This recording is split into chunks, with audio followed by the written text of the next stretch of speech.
você.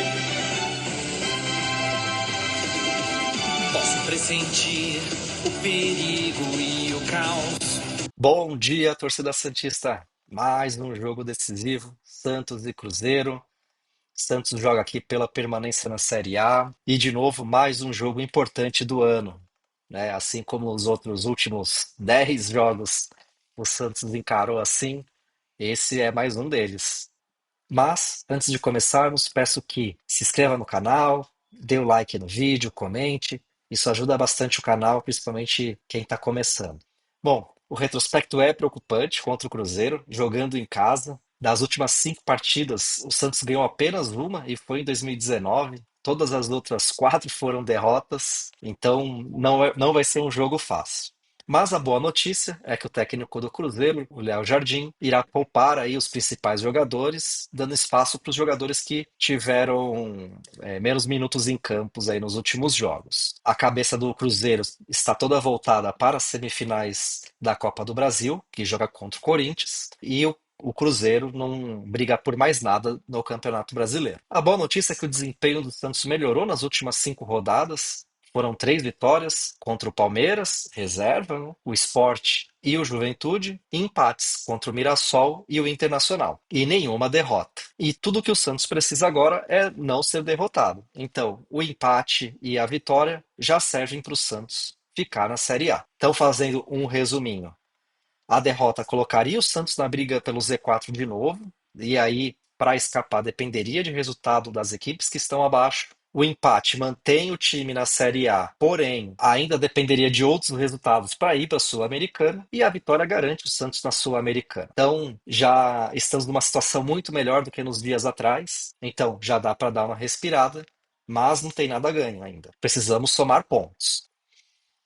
A escalação do Santos não muda muito com relação aos últimos 2 jogos, né? Então, Brazão no gol, Igor Vinícius, que jogou muito bem na última rodada e fez uma assistência, apoiou no ataque.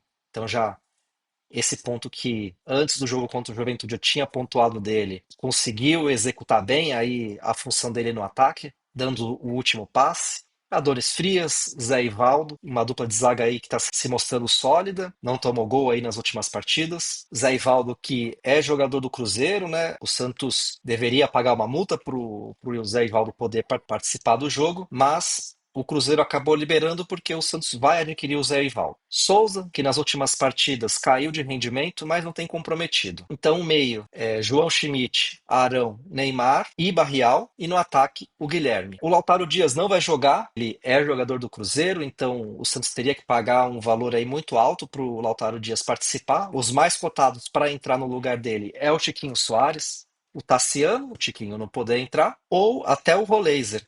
O Roleiser jogaria no meio, no lugar do Neymar, e o Neymar jogaria como um falso 9. Então, essa escalação do Santos, o Vojvoda tenta mexer o mínimo possível, de acordo com o que jogou contra o Juventude, mas ele tem aí algumas dúvidas. Bom, e falando em resultado, vou considerar o resultado que poderia fazer o Santos cair, para a gente ter aí o mínimo que precisa ser feito, e depois vou considerar o que eu acho mais provável que aconteça. Então, esses jogos que não têm importância, como Mirassol e Flamengo, vou considerar empate. Botafogo e Fortaleza, vou considerar a vitória do Fortaleza. Santos, vou considerar a derrota aqui, para a gente ver o pior cenário. O Inter ganhando do Red Bull. Ceará ganhando do Palmeiras. Fluminense empatando com Bahia. Corinthians empatando com Juventude. Atlético Mineiro empatando com Vasco. Vitória ganha do São Paulo. E aqui não vou nem simular outra coisa.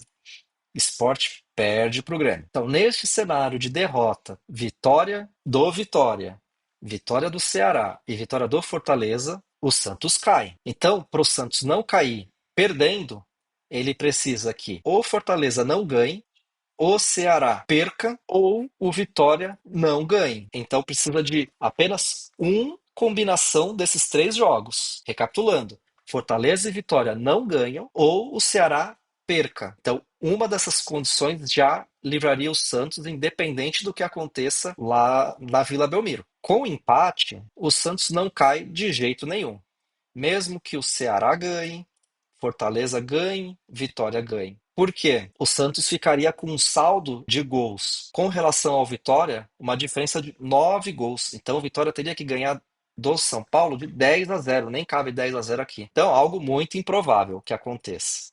Então, o empate não é matematicamente garantido, mas é virtualmente garantido. Bom, e agora eu vou fazer então uma simulação, considerando aqui o que eu acho que vai acontecer, com a minha opinião, claro. Então, vou considerar o empate de Mirassol e Flamengo, vitória do Botafogo contra o Fortaleza, vitória do Santos contra o Cruzeiro. Eu acho que o Inter não ganha do Red Bull, vou considerar um empate. Eu acho que o Ceará ganha do Palmeiras. Fluminense, eu acho que ganha do Bahia. Corinthians, já focado na Copa do Brasil, vou considerar um empate. Atlético Mineiro empatando com o Vasco. Vitória ganha do São Paulo. E o Sport perdendo para o Grêmio. Nessa situação, cairia Fortaleza e Internacional e o Santos iria para a Sul-Americana, que desde 2023, se eu não me engano, o Santos não participa. Então seria muito importante essa vitória para a gente se garantir nesse torneio. Bom, e vocês? O que que vocês acham? O Santos ganha essa? O Santos vai para a Sul-Americana? Ou o Santos vai depender de outros resultados porque vai perder para o Cruzeiro? E eu acredito que o Santos ganhe. Seria o melhor cenário para a gente. Enfim, deixa aí o comentário de vocês, se vocês discordam aí de algum resultado, se vocês acham ainda que o Santos vai cair. Então, no primeiro vídeo que eu fiz, o pessoal criticou bastante, falou: ah, o Santos vai cair, o Santos vai cair. Não acredito, mas deixo aí o meu palpite. Não se esqueçam de dar like no vídeo, se inscrevam no canal. Um abraço.